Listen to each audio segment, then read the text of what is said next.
lap dances for the big guy. He's joking around. Feels so good when he jokes. And boom, we are live. Welcome, folks, to the American Movie Podcast. If you've never been here before, welcome aboard. I go through movies, news, documentaries, Netflix series, Netflix originals, and I bring you, dude, I thought I could never be surprised again. I was getting to the age where I was like, man, I've seen it all. This thing changed my mind. This is Love, Death, and Robots. Now, Love, Death, and Robots, it's an anthological series. So what that means is separate episodes, separate storylines and narratives. So there are 16 of these bad boys, all of which blew my mind. Could not stop watching it. They're 3D anime, and they vary in different episodes. So like some are more cartoonish, some are more 100% realistic 3D animation. They look like human beings. Like, I'm blown away. I'm worried about regular movies now because this was so good, and it's not bound by the physical limitations that actors are. But these were just as believable. You get immersed in these things because these storylines were fantastic. It's created by Tim Miller, also directed Deadpool. So it's amazing in that form. Like, dude, this guy made Deadpool, and then he made these 17 or 18 wonderful short story narratives. And it's all, I would say it's all sci-fi. So if you like Black Mirror, I didn't really want to draw a parallel to Black Mirror, but there's so many similarities in between it being an anthological series, and then it also is uncomfortable. Like, some of these things you just get the heebies and jeebies from, and you're like, dude, how in the world can this affect me this way? So there's 17 of them, like I said. Like, there's the one that got me. You should let me know which one got you, which one was the craziest. I think if you're going to begin and you don't know what to start with, I would start with When the Yogurt Take Over. Start off with that one. It's like 7 minutes. You don't think you get like a wallop of a punch in something that impacts you, but it can.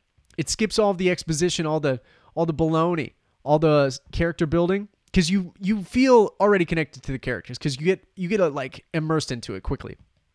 So When the Yogurt Takes Over, I think it's episode 6, and it's hilarious, and I believe it's pretty PG. Some of these are X-rated. Like, there is nudity in some of these, and I don't know how I feel about nudity in animation at the exact same time, especially when they look so real. You're like, dude, that looks like a naked person. So yeah, Beyond the Aquila Rift was the most jarring, shell-shocking, scary, and uncomfortable show I've seen this year. For certain this year. Like, whoa, dude. You're walking away a different human being when you watch that. It is insane. So this is one that I think you could binge it, or you can just dip your toes in, dip out, dip your toes in, dip out. Because they're all separate. You don't have to, like, there's no commitment to it, and that's what I enjoy. No commitment. So yeah, so this was crazy, dude. This was crazy.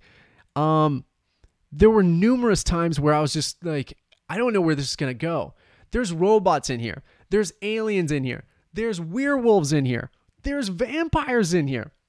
And did I say aliens? There's crazy insect aliens. There's robots. I think I said robots. I think I'm double dipping in these things. But yeah, so there's cats too. Yeah, so that's like episode 2. Insanity. Couldn't believe all this stuff that was going on. So I didn't really care for a few of them, but all of them were quality enough where you're just like, all right, that was cool enough. And it was only 15 minutes. It didn't take up 4 hours or soak up 12 hours of a series. And you just walk away like, man, I just burnt a whole day of my life. So these were dope. These were so cool. Let me know which ones were your favorite down in the comment section down below. If you want to review the podcast, that will help greatly. We're available on Google Play, iTunes, so don't forget to subscribe, Stitcher, what else? Spotify, all that stuff. Let me know if you want me to individually review these, because these were so in-depth and super crazy that I was mind blown on all of them. And I'm going to play a little bit of the trailer right here just so you can get a feel. Oh my God, I forgot. Helping Hand. Helping Hand was a crazy one. It was just an astronaut. It was just her, and that was it. That was incredible. So I'm going to play a little bit of it so you can just kind of... I don't know if it'll do it justice or not, because I didn't see this trailer.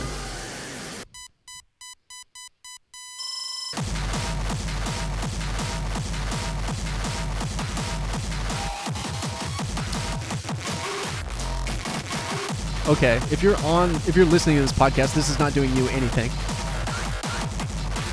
18 stories, love, death, and robots. Okay, yeah. So it's not doing anything for the listeners, but it's insane. It's insane. And all of it has its own texture and style and approach and story narrative and creation, which is so cool because variety is the spice of life, and this thing is not shorthanded on variety. It was mind-blowing, and all the stories were different. I don't know how they pulled this off, or if there's going to be a second season. I hope there is, because this was such a pleasant surprise. Yeah, it wasn't just lame. It just wasn't anything that you'd expect it to be, and I find that so shorthanded. So it was dope. So amazing. Check it out. It's X-rated. Just be warned. So yeah, until next time, let me know what you thought of this season, because it was the coolest stuff I've seen. Yeah. So until next time, thank you so much, folks. This has been Matthew Benjamin with the American Movie Podcast. Bye. After all, someone has to pay for the lap dances for the big guy. He's joking around. Feels so good when he jokes. What's this company called?